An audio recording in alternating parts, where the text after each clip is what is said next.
dari ada donatur. Berarti ratusan ini Pak Haji ya? Ribuan. Oh.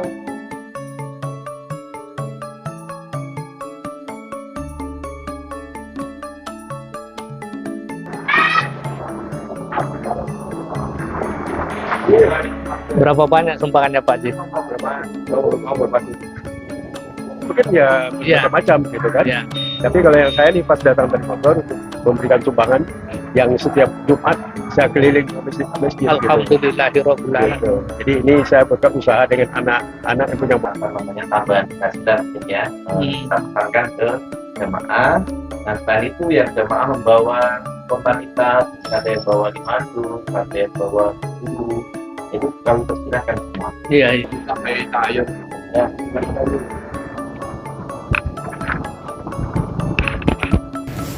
Ini aktivitas untuk mengambil air wudhu.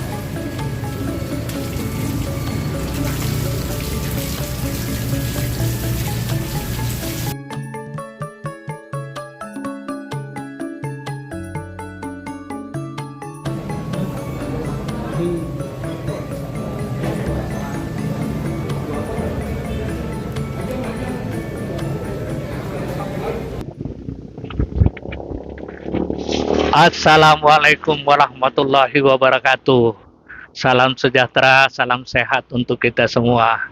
Semoga saudara-saudara sekalian dalam menjalankan aktivitas tetap dalam lindungan Allah Subhanahu wa taala. Hari ini kembali saya Babe Husain berada di Yogyakarta dalam rangka merekam aktivitas pengurus dan jemaah Masjid Jogokarian. Hari ini Jumat bertepatan dengan tanggal 15 Oktober tahun 2022. Saya akan melaksanakan ibadah sholat Jumat di Masjid Jogokarian yang terkenal di Yogyakarta. Masjid ini adalah masjid yang banyak penggemarnya, yang sengaja orang melakukan studi banding ke masjid ini untuk melihat berbagai aktivitas yang ada di masjid.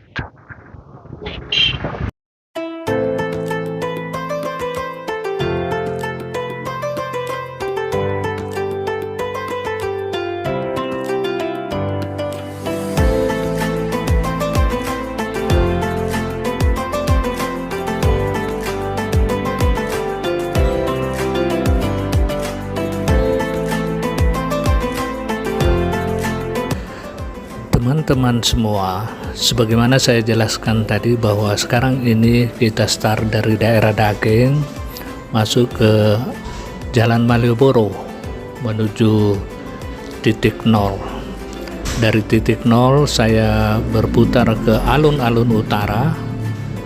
Alun-alun utara lewat Pasar Ngasem, kemudian ke alun-alun kidul masuk ke daerah Plengkung Gading. Dari daerah Plengkung Gading ini menuju ke arah Jogokarian, di mana Masjid Jogokarian berada.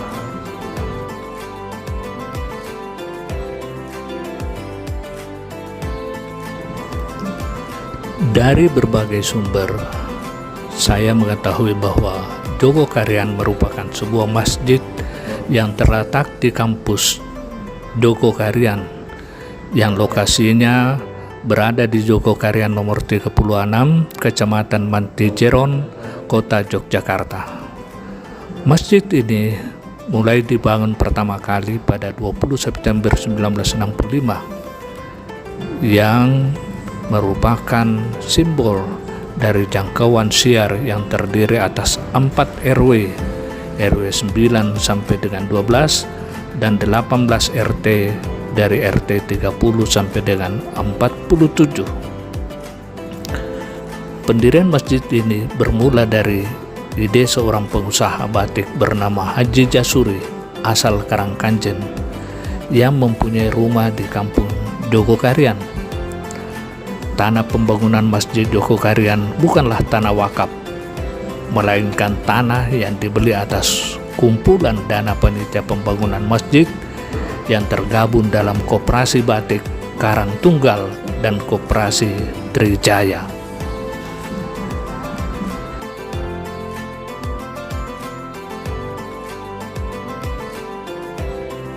Ini adalah aktivitas beberapa pengusaha yang datang untuk memberikan makanan dan minum. Apa yang dibawa itu tadi, Mbak? Apa yang dibawa itu? Nasi Jumat. Nasi Jumat. Oh iya. Berapa banyak? 25. 20 Iya. Nun ya. Itu adalah aktivitas jamaah yang membawa hidangan untuk disampaikan kepada para jamaah di tempat ini. Oh, yang belajar ke sini. Ya, yang apa? Hmm. Ya, mau konsultasi masalah manajemen masjid. Ya. Saya ambil gambarnya dulu Pak Haji. Ya. Ini dari jemaah di sini. Dari jemaah, Hmm. dari ada donatur Berarti ratusan ini Pak Haji ya? ribuan. Biasanya. Ribuan. Nanti Oh, ribuan. saya ambil gambar Pak Haji. Ya. Oh. Nah, ini Pak Haji di sini, pengurus Pak Haji di sini. Enggak. Pak Haji siapa? Andi Aidir. Andi Andi Aidir. Pak Andi Haidir ini adalah sekampung dengan kita dari Bone yang sudah puluhan tahun berada di kota Yogyakarta. Oh, jadi ribuan yang dipaji setiap hari. Iya, nanti untuk meja-mejanya Oh, jadi setiap hari Jumat, setiap hari Jumat. Jumat berkah atau apa istilahnya? Ya, berkat. Oh, ya. Ini adalah sego Jumat dilengkapi dengan air minum yang banyak berdatangan dari sumbangan dari jemaah yang ada di sekitar tempat ini.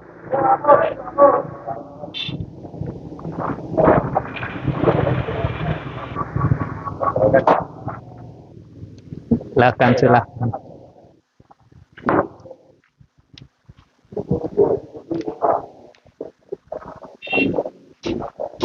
Ini adalah penyerahan sego Jumat dari jemaah.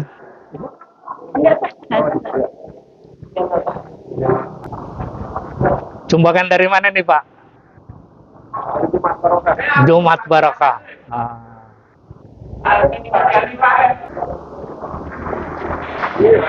Berapa banyak sumbangannya Pak Haji?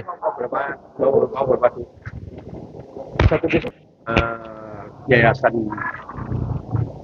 Yayasan apa itu Pak Haji? Yayasan Siratul Mustaqim. Yayasan Siratul Mustaqim yang ada di Yogyakarta. Enggak, yang ada di Bogor. Yang ada di Bogor. Bogor. Dengan Pak Jul. Jadi ini Saya lihat setiap Jumat ada begini Pak Haji. Ada sumbangan dari kalian di sini mungkin ya Iya. bermacam-macam gitu kan. ya. Tapi kalau yang saya nih pas datang dari Bogor untuk memberikan sumbangan yang setiap Jumat saya keliling ke masjid. Alhamdulillahirabbil Gitu. alamin. Jadi ini saya berusaha dengan anak-anak yang punya modal, saya menggerakkan gitu kan. Iya. Gitu. Jadi saya kebetulan ada di Jogja, biasa nyumbang ke sini. Dan nanti saya beranjak lagi ke provinsi yang lain. Nanti Iya. gitu. Ini adalah kesibukan para pengurus masjid yang mempersiapkan Jumat Berkah untuk para jemaah yang menurut Pak Haji tadi bahwa sego Jumat atau Jumat Barakah ini ada ribuan jumlahnya. Setiap hari Jumat orang berdatangan memberikan sumbangan. Ini adalah kenang-kenangan vandal yang dititip oleh mahasiswa atau sekolah yang ada di tempat ini.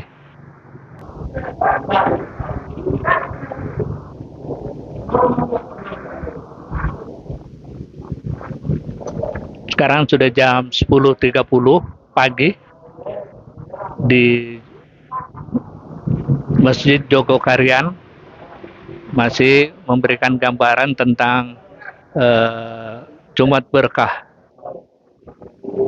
Orang-orang yang memberikan sumbangan yang menurut Pak Haji sebagai pengurus tadi itu ada ribuan jumlahnya.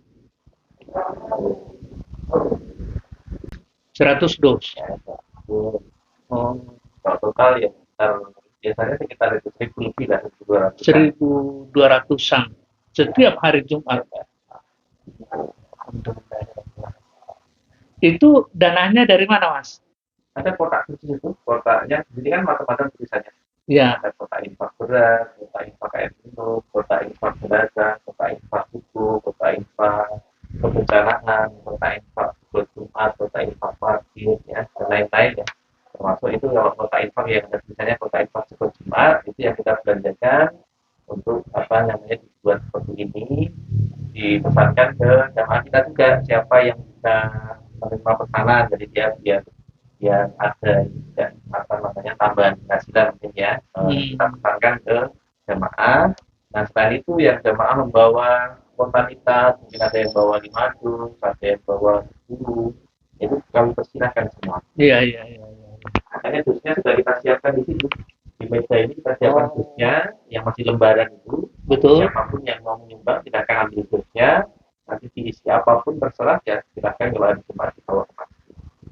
Dan itu jemaat sekitar tempat ini, Mas. Iya, kita sini. Saya baca di YouTube, ada juga di internet apa semua bahwa kita menyiapkan penginapan wisma yang gratis. Ada juga ditandai di rumah-rumah masjid kayak Ka'bah apa. Di mana itu, Mas? Kan kalau yang penginapan itu ya ada 2 ya. Penginapan yang memang itu untuk usaha masjid. Usaha masjid. Ya, masjid. Jadi kita ada 13 kamar, ya kan.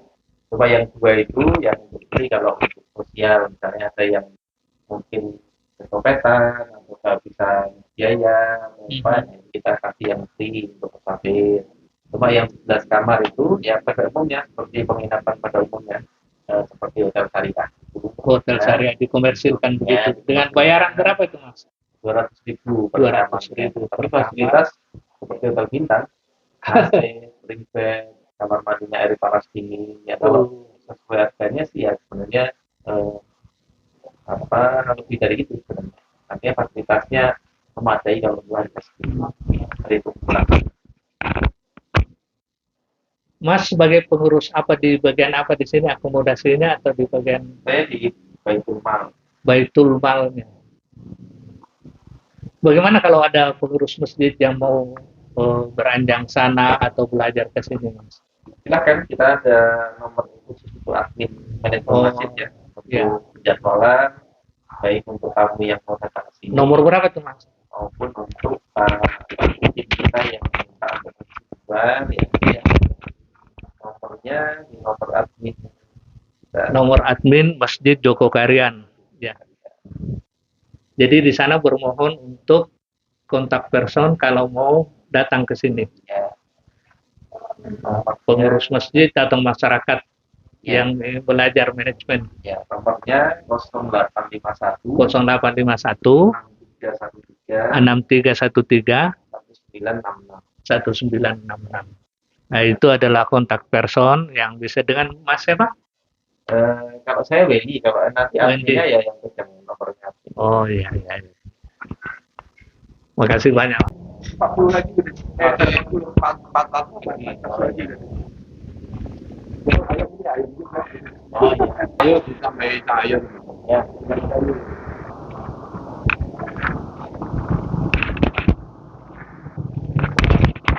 Inilah kesibukan pengurus Masjid Joko Karyan yang mempersiapkan Sego Jumat.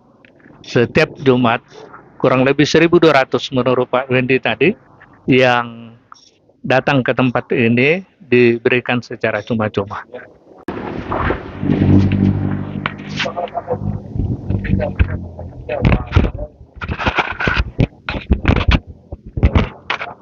Di sini sengaja dibuatkan. Itu kilometernya maksudnya berapa itu? Yang maksudnya kilometer apa itu? Maksudnya misalnya Mekah 12.350 km. Ya. Itu kan jaraknya Jarak dari sini. dari sini. Oh, 12.350 km ya. Iya. Madinah 12.080 km, Al-Aqsa 12.213. Jadi Joko Karyan menyiapkan papan petunjuk.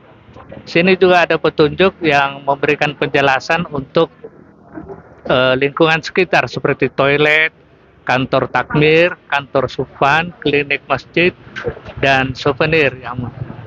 Selain itu, para jamaah beristirahat sebelum melakukan sholat. Ada yang minum kopi, ada yang beristirahat, makan-makan, dan minum di tempat ini. Tempat ini juga tersedia ada ATM Bank Syariah Indonesia di depan Masjid Joko Karyan. Juga ada tenan-tenan untuk penjual yang ada di sekitar sini. Kemudian ada jajanan pasar juga. Para jamaah mulai berdatangan dalam rangka hari Jumat. Dari mana, Mas? Dari Mualimin, Pak. Mualimin mana tuh? Di Jogja. Oh, terima kasih.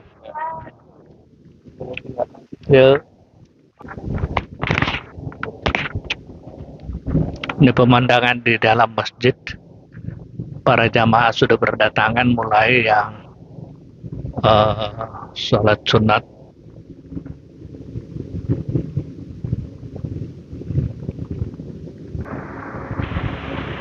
Jadi pengurus Masjid Joko Karyan sudah menyiapkan beberapa TV monitor dan disiapkan LCD untuk merekam aktivitas yang ada di dalam masjid sebentar, sehingga jemaah yang ada di luar itu bisa menonton dari TV monitor. Jadi dia sudah siapkan kamera yang merekam aktivitas yang ada di dalam masjid. Ini adalah kamera untuk merekam aktivitas khotib yang akan naik di mimbar nanti.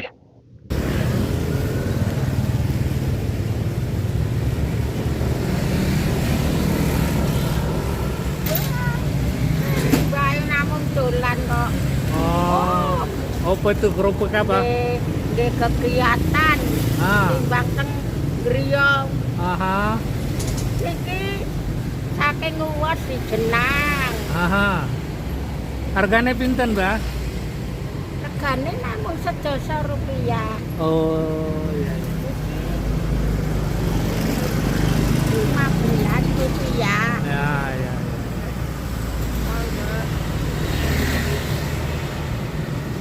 Pak kaya tadi ya sama TVRI. Ya. Iya. Kale gambare Semar Petruk Gareng nika numpak mobil nika sing Mbah tok tindek, Mbah. Dalem nyuwun. Gambare nggih, monggo kula ngeten. Nun, Mbak. Ya. Lah monggo to. Ini aktivitas untuk mengambil air wudhu.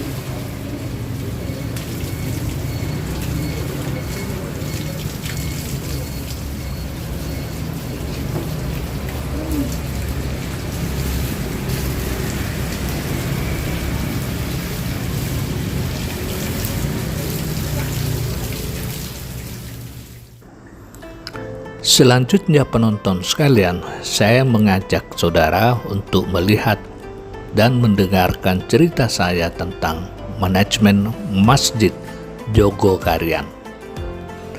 Tentu setiap masjid mempunyai manajemen tersendiri dalam mengelola jamaahnya. Masjid Joko Karyan salah satu masjid yang mengelola jamaahnya dengan berorientasi pada pelayanan jamaah. Setiap acara atau kegiatan serta program masjid selalu kembali pada kenyamanan jamaah serta kesejahteraan jamaah masjid. Manajemen Masjid Joko Karyan merupakan manajemen masjid modern. Sekali lagi, manajemen masjid modern yang berlandaskan pada nilai-nilai masjid pada zaman Rasulullah Shallallahu Alaihi Wasallam, yang dimana masjid menjadi jantung pokok kegiatan masyarakat serta bermanfaat bagi kesejahteraan masyarakat sekitar. Karena itu, manajemen masjid diatur sedemikian rupa yang merupakan kompilasi dari seluruh peradaban dan seluruh kenyamanan masyarakat yang ada di Jogokarian. Seperti yang saya sebutkan sebelumnya, bahwa takmir Masjid Jogokarian bersama para takmir lainnya masuk pada langkah strategis dan praktis, yaitu dengan konsep manajemen masjid menerapkan 3 langkah utama. Yang pertama adalah pemetaan, yang kedua pelayanan, dan ketiga adalah pemberdayaan. Pada konteks pemetaan bisa diartikan setiap masjid harus memiliki peta dakwah yang jelas, wilayah kerja yang nyata, dan jemaah yang terdata. Pendataan yang di masjid ini dilakukan mencakup potensi dan kebutuhan, peluang dan tantangan, kekuatan dan kelemahan. Database dan dakwah Jogokarian tak cuma mencakup nama, kepala keluarga, dan anggota keluarga, termasuk di dalamnya di data pendapatan, pendidikan, dan lainnya, sampai pada siapa saja yang sholat dan yang belum secara berjamaah di masjid dan yang tidak berjamaah. Bahkan lebih spesifik lagi, di sini rumah-rumah ditandai yang sudah berkurban, yang sudah berzakat, dan sudah memberikan bantuan di Baitul Mal Masjid Jogokarian yang aktif mengikuti kegiatan masjid atau belum. Peta dakwah Jogokarian memperlihatkan gambar kampung, rumah-rumah yang berwarna-warni. Alhamdulillahirrabbilalamin. Kembali ke tempat sini, saya sudah berada di Hotel The Baker Lodge kembali di daerah Dagen. Daerah Dagen yang strategis, dekat dari pusat kota dan berada di Jalan Malioboro. Saya sudah melaksanakan sholat tadi, sebagaimana kita tonton bersama di Masjid Jogokarian. Banyak hal-hal positif, semoga menjadi pembelajaran bagi kita semua. Dan jangan lupa like and share, dan tunggu konten-konten saya berikutnya. Wassalamualaikum warahmatullahi wabarakatuh.